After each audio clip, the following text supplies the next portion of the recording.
Hello and welcome friends to the lecture number 1 of chat the topic waves. हम waves की starting कर रहे हैं। मेरा नाम है आकाश और कोशिश रहेगी कि वेव्स की हर एक टॉपिक कवर किया जाए। वेव थोड़ा सा आपको लगता है लेंथी चैप्टर है, आपको थोड़ा आपका इंटरेस्ट ख़त्म हो जाता है, लेकिन नहीं, ऐसा नहीं है। प्रॉपर इंटरेस्ट के साथ ये चैप्टर ख़त्म होगा और कोशिश कि हर एक चीज़ समझ में आए, लेकिन समझने के लिए आपको हर एक लेक्चर देखना होगा और हर एक लेक्चर को लास्ट तक देखना होगा। उससे पहले अपना आप कोई भी डिसीज़न अगर आप देते हैं तो कहीं ना कहीं वो हाफ सर्वे होगा। आप सही तरीके से चीज़ों को देखे नहीं होंगे। आप पूरा वीडियो देखिए, फिर आपके पास जो भी उसके लिए कमेंट हो, आपको अच्छी लग रही हैं चीज़ें, नहीं लग रही हैं, दैट्स इन योर हैंड। लेकिन फिर भी वीडियो को आप लास्ट तक देखिए, फिर आप कुछ भी जज कर सकते हैं आप किसी को। ठीक है, वेव की स्टार्टिंग करते हैं और चैप्टर को स्टार्ट करते हैं। चलिए स्टार्ट करते हैं वेव को स्टार्ट करने से पहले मैं आपको एक छोटी छोटी चीज़ें मैं अपने बारे में बताऊं यहाँ पे, कि मैं यहाँ पे डिफिनीशन नहीं लिखवाऊंगा आपको। ठीक है, डिफिनीशन आप सबको पता होती कि आप कई छोटी छोटी चीज़ें जो आप लिख सकते हैं। अब आप हायर एजुकेशन आप ले रहे हैं, सो आप छोटी छोटी चीज़ों को आप खुद एडजस्ट करके अंडरस्टैंड करके आप लिख सकते हैं। ठीक है, तो वेव की एक बहुत बड़ी डिफिनीशन ना लिखते हुए मैं सिर्फ आपको, अगर वेव की स्टार्टिंग करते हैं तो वेव होती क्या है। ठीक है, वेव क्या होती है, वेव क्या होती है, इसको जानने के लिए छोटा सा एक वर्ड है। ठीक है, इसको समझते हैं। ठीक है, आराम से आप समझिए चीज़ों को। डिस्टर्बेंस। ठीक है, छोटी छोटी चीज़ों में इसको तोड़ा जाए। ठीक है, वेव को। ठीक है, डिस्टर्बेंस। ठीक है, आपके पास पहला वर्ड है यहाँ पे डिस्टर्बेंस।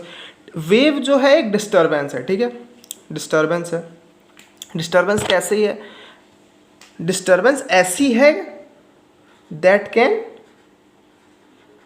ट्रैवल। ठीक है, जो आगे बढ़ सके।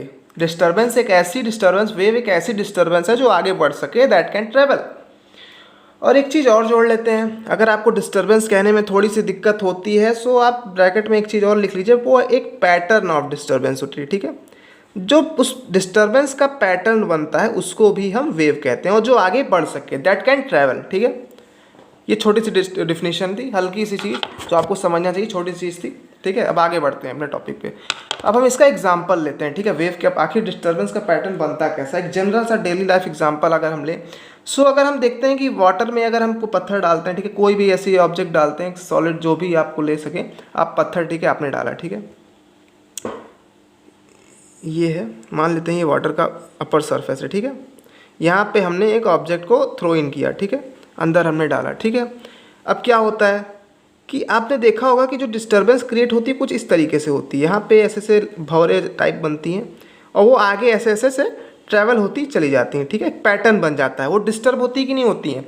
आप सोचिए, अगर आपके पास वाटर है, ठीक है, वाटर सरफेस है, वाटर सरफेस जो था, जब आपने उस ईंट को, उस पत्थर को नहीं डाला, सो क्या था, वो एक इक्विलिब्रियम पोजीशन में था, उसके अंदर कोई डिस्टर्बेंस नहीं थी। लेकिन जब आपने पत्थर को थ्रो इन किया, ठीक है, थ्रो इन किया, इस तरीके से थ्रो इन किया, सो आपको पता चला कि वो डिस्टर्बेंस आपने बिल्कुल आपने देखा होगा, अपने निगाहों से, अपने नज़रों से देखा होगा कि इस तरीके का पैटर्न बन जाता है। ठीक है, अब ये पैटर्न बनता कैसा है, एक डिस्टर्बेंस ही तो फॉर्म होती है। अगर कोई पैटर्न बन रहा है, वो ऊपर नीचे जो पोजिशन, जो पैटर्न बन रहा है, ये चीज़ें, ये आखिरकार डिस्टर्बेंस ही तो क्रिएट की। आखिर इसने वाटर सरफेस पर डिस्टर्बेंस ही तो किया। सो ऐसी डिस्टर्बेंस दैट कैन ट्रेवल। और आपने ये भी देखा कि ये वेव्स कुछ इस तरीके से आगे बढ़ रही हैं। ठीक है, ये आपको दिख रहा है वेव का जो डायरेक्शन है। आप अगर देखें, अगर आप इसको, अब मैं इस तरीके से आपको दिखाऊं, अगर आप वर्टिकली देखें, ठीक है, ये वाटर का अंदर का सरफेस है। ठीक है, इसको अभी हमने अपवर्ड दिखाया, ये जो पोजीशन थी ये अपवर्ड पोजीशन में अगर देखते हैं। ठीक है, ये वाटर का ऊपरी सरफेस था। ठीक है, लेकिन अगर हम इंटरनल सरफेस पे आते हैं तब क्या होता है, आखिर ये अगर मानते हैं हमने इसको, इस ऑब्जेक्ट को अंदर फेंका, ठीक है, ये ऑब्जेक्ट क्या होता है कि ऊपर नीचे कुछ इस तरीके से उसका मोशन होता है। ठीक है, लेकिन जो हमारी डिस्टर्बेंस फॉर्म होती है वो कैसे जाती है, वो तो कुछ इस तरीके से अलग डायरेक्शन में जाती है ना। वो तो एक क्या कहते हैं उसको आप, यहाँ पे एक हॉरिजेंटल वे में जाती रहती है, लेकिन यहाँ पे जो पार्टिकल होता है वो ये डाउनवर्ड अपवर्ड उस वेव, उस डिस्टर्बेंस के जो पैटर्न से बिल्कुल उल्टा।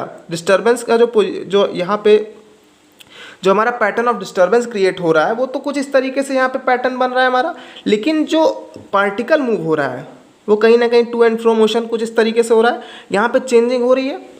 ये छोटी सी चीज़ थी, आपको समझना होगा कि कभी ज़रूरी ऐसा नहीं है कि जो पैटर्न आपका फॉर्म हो रहा हो और जो ऑब्जेक्ट हो जिसके वजह से ऐसा डिस्टर्बेंस हुआ हो, जो पार्टिकल हो, वो जो मूवमेंट कर रहा हो, इनका डायरेक्शन जरूरी नहीं है कि सेम हो। ठीक है, आगे बढ़ते हैं अपने टॉपिक पे। अब यहाँ पे आगे बढ़ते हैं अपने दूसरे एग्जाम्पल की तरफ। वेव को और अच्छे तरीके से समझते हैं, लेकिन वेव को अच्छे तरीके से समझने से पहले मैं दो वर्ड, एक ऐसे वर्ड्स होते हैं जिनको आप समझेंगे तो आपकी कन्फ्यूज़न जो होती है दूर होती है। कैसा?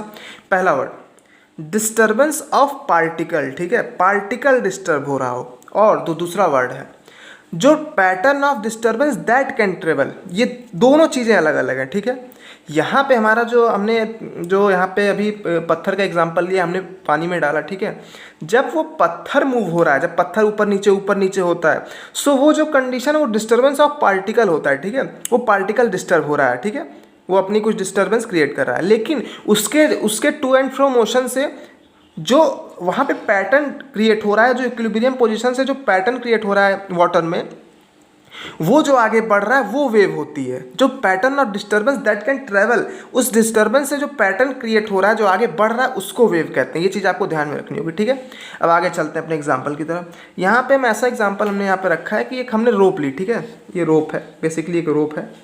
ठीक है, इस रोप को हमने क्या किया, वॉल में जाके बांध दिया। ठीक है, वॉल में बांधा और एक कोना हमने अपने हाथों से पकड़ लिया यहाँ पर। ठीक है, पकड़ लिया।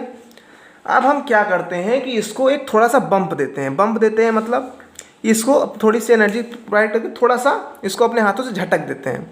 जब झटकते हैं तो हमें क्या दिखता है, हम अगर इनको तो हमने 3 केसेस में डिवाइड कर दिया, लेकिन एट जनरल क्या होता है, अगर मान लेते हैं कि रस्सी है और इसको हमने थोड़ा सा बम्प किया। ठीक है, थोड़ा सा समझते हैं इसको। तो बम्प किया, सो कुछ इस तरीके से ये जो पोजीशन बनती है। ठीक है, ये कुछ इस तरीके से बनती है, ऐसे आगे बनती चली जाती है। यही असल में होता है। अगर आप कंटिन्यूसली जर्क करते रहेंगे, बम्पिंग करते रहेंगे, तो कुछ इस तरीके का पैटर्न बनता चला जाएगा। ठीक है, इन्हीं को हम डिफरेंट केसेस में स्टडी करेंगे, किस किस तरीके से यहाँ पे चेंजिंग हो रही है, जो डिस्टर्बेंस हो रहा है किस तरीके से ट्रैवल हो रहा है। ठीक है, हमने बम्प किया। ठीक है, इनको 2 केसेस में पढ़ते हैं, समझते हैं।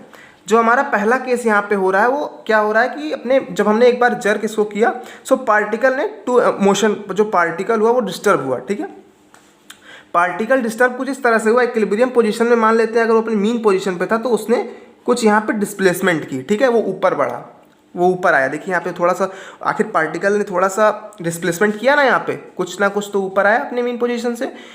फिर अगले केस में क्या हुआ कि वो फिर नीचे आया और फिर अगले पोजीशन में जो उसके बगल का जो पार्टिकल था उसने मूव किया। ठीक है, वो ऊपर आया और फिर ये अपने आप अपने मेन पोजीशन पे आ गया। ठीक है, फिर उसके बाद क्या हुआ अगले स्टेप में कि फिर वो नीचे आ गया, उसके बगल का पार्टिकल ऊपर हुआ और ऐसे सेम कंडीशन चलती चली गई। ठीक है, यही होता है ना, वही तो हमने यहाँ पे भी आपको दिखाया कि देखिए यहाँ पे पहले पोजीशन मीन पोजीशन पे था, उसने बम्प किया। ठीक है, उसने अपना डिस्प्लेसमेंट किया, फिर वो नीचे आया।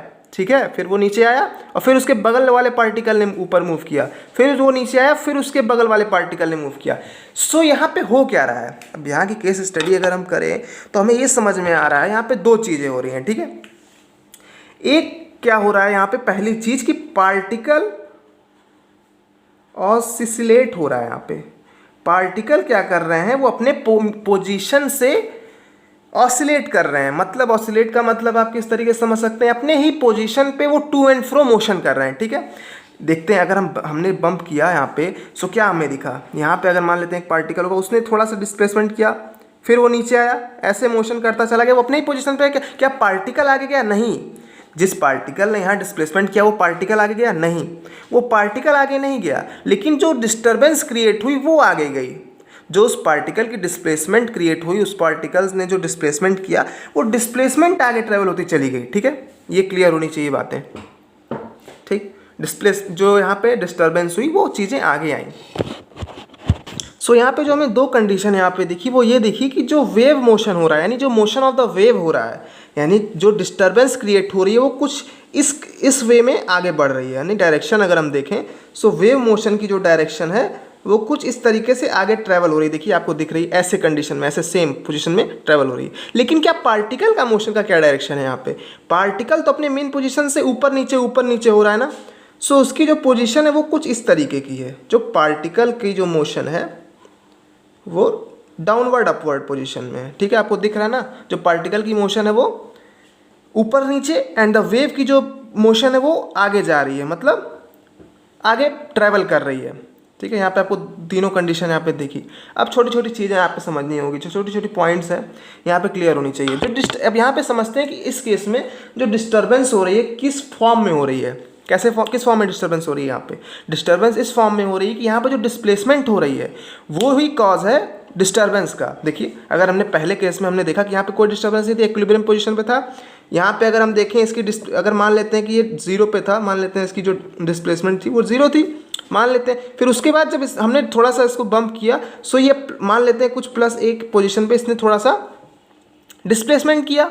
सो ये जो डिस्प्लेसमेंट किया इस पार्टिकल ने अपनी पोजीशन से, तो वही डिस्प्लेसमेंट ही तो डिस्टर्बेंस हुई और वही डिस्प्लेसमेंट ही आगे बढ़ती चली गई। यानी यहाँ पे जो चेंजिंग आई, जो डिफरेंस आया, जो डिस्टर्बेंस आई, वो डिस्प्लेसमेंट के फॉर्म में आई। लेकिन ऐसा ज़रूरी नहीं है कि हर एक कंडीशन में आपकी जो डिस्टर्बेंस हो वो डिस्प्लेसमेंट ही लाएगी। कभी वो प्रेशर ला सकती है, जैसे हमारे पास साउंड वेव्स होती हैं। साउंड वेव्स में कहीं डिस्प्लेसमेंट होता है, कुछ नहीं होता है, लेकिन वहाँ पे हमारी आगे आवाज़ जो बढ़ती है वो प्रेशर, डेंसिटी, ऐसे कंडीशन से आगे बढ़ती हैं। ठीक है। सो अगर हम देखें कि कॉजेज ऑफ डिस्टर्बेंस क्या क्या हो सकता है, यहाँ पे जो फॉर्म था वो क्या क्या था, वो यहाँ पे जो फॉर्म ऑफ डिस्टर्बेंस था वो डिस्प्लेसमेंट था। यहाँ पे पार्टिकल डिस्प्लेस कर रहे थे अपनी पोजीशन से। ठीक है, पहला कंडीशन। दूसरी और भी फॉर्म्स हो सकते हैं, जैसे कि यहाँ पे तो नहीं है लेकिन वो प्रेशर हो सकता है वो फॉर्म। ठीक है, वो फॉर्म क्या हो सकता है, डेंसिटी आपकी हो सकती है, कुछ भी, वो किसी भी फॉर्म में डिस्टर्बेंस क्रिएट हो सकती है। ठीक है। सो ये छोटी सी चीज़ थी। अब इस इतनी चीज़ों से हमें एक बात तो बिल्कुल समझ में एक बार गांठ बांध लेनी चाहिए कि कभी भी पार्टिकल अपने पोजीशन से आगे नहीं बढ़ रहा है। पार्टिकल क्या ट्रैवल कर रहा है यहाँ पे, पार्टिकल अगर हम देखें यहाँ पे तो बिल्कुल सेम जिस पोजीशन पे था उससे थोड़ा सा उसने डिस्प्लेसमेंट किया। डिस्प्लेसमेंट कैसे किया, अपवर्ड किया। क्या वो डिस्प्लेसमेंट आगे ट्रैवल हुआ, नहीं, वो पार्टिकल अब नीचे आ चुका है, वहीं पे है। लेकिन जो डिस्टर्बेंस क्रिएट हुई वो कहीं ना कहीं आगे चलती चली गई, यानी जो पार्टिकल है वो ट्रैवल नहीं कर रहा। सो ट्रैवल क्या किया यहाँ पे, ट्रैवल यहाँ पे करती है एनर्जी। ये भी एक चीज़ है, ये भी आप एक टॉपिक नोट कर लीजिए। वेव इज अ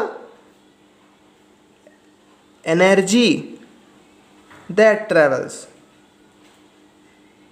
यहाँ पे हमारी एनर्जी ही ट्रैवल होती है। दरअसल ये पार्टिकल्स नहीं मूव करते हैं अपने पोजीशन से, ये तो सिर्फ अपने ही पोजीशन से ऑसिलेट करते हैं, टू एंड फ्रो मोशन करते हैं। ये कभी आगे नहीं बढ़ते हैं। इनकी जो डिस्टर्बेंस क्रिएट होती है वो आगे बढ़ती है, वो वेव आगे बढ़ती है। सो आगे बढ़ती कैसे है, वो इस तरीके से बढ़ती है कि हमारी जो हमने जो एनर्जी लगाई उसको बम्प करने की, वो एनर्जी कहीं ना कहीं आगे ट्रैवल होती है। वो जो एनर्जी आगे ट्रैवल होती है वही वेव होती है, वही जो डिस्टर्बेंस का कॉज होता है वो वेव होती है। Wave is a energy that can travel.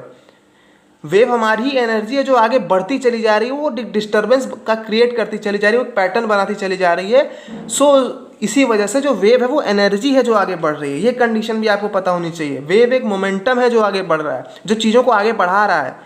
Particle नहीं मूव कर रहे हैं, बट उनकी डिस्टर्बेंस जो क्रिएशन हो रही है वो आगे बढ़ रही है। ठीक है। अब आगे समझते हैं एक और छोटा सा पॉइंट कि आखिर डिस्टर्बेंस हो कैसे रही है। ठीक है, यहाँ पे जो दो कंडीशन हमारी लगने वाली हैं कि किन दो कंडीशन से हमारी जो यहाँ पे डिस्टर्बेंस हो रही है वो आगे बढ़ रही है। ठीक है, जो हमारी जो ट्रैवलिंग हो रही है डिस्टर्बेंस की, वो किन दो कंडीशन की वजह से हो रही है। ठीक है, ऐसा भी तो हो सकता था कि हमने जो बम्प किया वो यहीं पे आके रुक जाता, वो आगे नहीं बढ़ता। जैसा कि हमने यहाँ पे दिखाई, देखी चीज़ें आगे बढ़ रही हैं, वो डिस्टर्बेंस आगे बढ़ रहा है। इनका दो कॉज है। ठीक है, दो कंडीशन है जो हमें ऐसा करवाती है, यानी उस पार्टिकल को ऐसा करवाती है कि वो चीज़ें आगे ट्रैवल हो सके, वो डिस्टर्बेंस आगे हो सके। जो पहली कंडीशन है हमारी वो क्या है, वो है इलास्टिसिटी। ठीक है, इलास्टिसिटी। और जो हमारी दूसरी कंडीशन है जो डिस्टर्बेंस को क्रिएट कराती है, डिस्टर्बेंस को ट्रैवल कराती है, ठीक है, क्रिएट नहीं ट्रैवल कराती है, वो है इनर्शिया। इन दोनों चीज़ों को हमने पढ़ के रखा है पहले अपर क्लास, जो लोअर क्लासेस थी हमारी 9th में, ये चीज़ें हैं इलास्टिसिटी और इनर्शिया। इलास्टिसिटी क्या, इलास्टिसिटी को अगर बेसिकली हम समझें, so elasticity is generally intermolecular force, आप कह सकते हैं। इंटरमोलिकुलर फोर्सेस जो होती हैं वो यहाँ पे इंपॉर्टेंट रोल प्ले करती हैं। ठीक, कैसे करती हैं, मानते हैं, एग्जांपल लेते हैं। हमने बम्प कराया, ठीक है, बम्प कराया, ये पार्टिकल थोड़ा सा ऊपर गया। ठीक है, अब क्या होता है कि हम सभी जानते हैं जो पार्टिकल्स होते हैं उनके बीच में इंटरमोलिकुलर फोर्सेस होते हैं। ठीक है, सो जब एक बम्प से यहाँ पे चीज़ें जो ऊपर गई, ठीक है, ये पार्टिकल ऊपर गया, ठीक है, यहाँ पे ऊपर गया, सो क्या हाईली इंटरमोलिकुलर, यहाँ पे इंटरमोलिकुलर फोर्स की वजह से क्या वो नहीं चाहेगा कि उसके बगल में जो यहाँ पे जो पार्टिकल है वो भी ऊपर आए, डेफिनेटली चाहेगा, वो अट्रैक्ट करेगा, क्योंकि इंटरमॉलिक्यूलर फोर्स क्या होता है, एक अट्रैक्टिव फोर्स होता है, तो चीज़ों को अट्रैक्ट करेगा। सो ये चाहेगा कि हमारे जो बगल में जो चीज़ें हैं वो ऊपर आए, ठीक है, वो भी तो चाहेगा ऊपर आए, आना चाहेगा। सो क्या जब ये चीज़ें ऊपर आएंगी तो क्या ये चीज़ें नीचे आना शुरू होंगी, क्योंकि भाई जब इसको अट्रैक्ट करेगा तो उसको ऊपर लाते लाते ये खुद नीचे होने वाला है, ठीक है। जब ये नीचे आके अपने मीन पोजीशन पे हो जाएगा, सो यहाँ पे ये होगा कि ये चीज़ें आगे बढ़ेंगी, इसके आगे का पैटर्न आगे बढ़ने वाला है, ठीक है। आगे वाला वेव, आगे आगे की जो डिस्टर्बेंस जो पार्टिकल है वो ऊपर नीचे होगा फिर अपने पोजीशन से, ठीक है। फिर जब ये ऊपर आएगा, ऐसे सेम कंडीशन ऐसे ऊपर फिर चलती चली जाएंगी इलास्टिसिटी और इनर्शिया की, यानी इलास्टिसिटी जो इंटरमॉलिक्यूलर फोर्स है वो जरूरी होता है किसी भी डिस्टर्बेंस को आगे वेव की फॉर्मेशन को वेव की जो फॉर्म हमें करानी, जो डिस्टर्बेंस आगे पैटर्न हमारा ट्रैवल कराना है, इसकी ज़रूरत पड़ती है, ठीक है, इन दोनों चीज़ों की, ठीक है। सो ये बिल्कुल वेव की एक बेसिक नॉलेज थी जो हमने आज इस लेक्चर में समझा है। आगे समझेंगे कि कितने टाइप्स ऑफ वेव्स होते हैं उसके लेक्चर नंबर 2 में, ठीक है। छोटे छोटे वीडियोस में हमने इसको डिवाइड करके रखा ताकि चीज़ें आपको समझ में आए, आपको बर्डन ना हो, ठीक है। सो आइए मिलते हैं लेक्चर नंबर 2 में आगे, और तब तक के लिए लाइक कमेंट सब्सक्राइब प्लीज़।